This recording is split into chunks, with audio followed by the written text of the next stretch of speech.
you feel today? I feel a little better, but I still have pain. Can you tell me where you feel the pain? I think it is in my stomach. We will check and monitor your condition. Please try to relax. Okay, I will try. Do you take your medicine regularly? Yes, I take it, but sometimes I forget.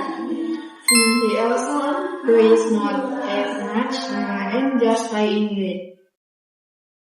You need to eat and drink properly to get better. I understand. I will try to eat more.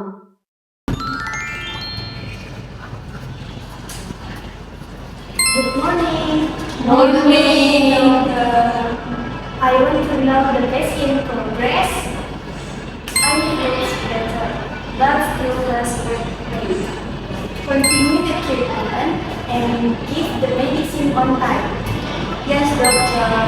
We will cover your instruction. Thank you, doctor. Now I can recover. The nurse do a good job. They help and support the patient well.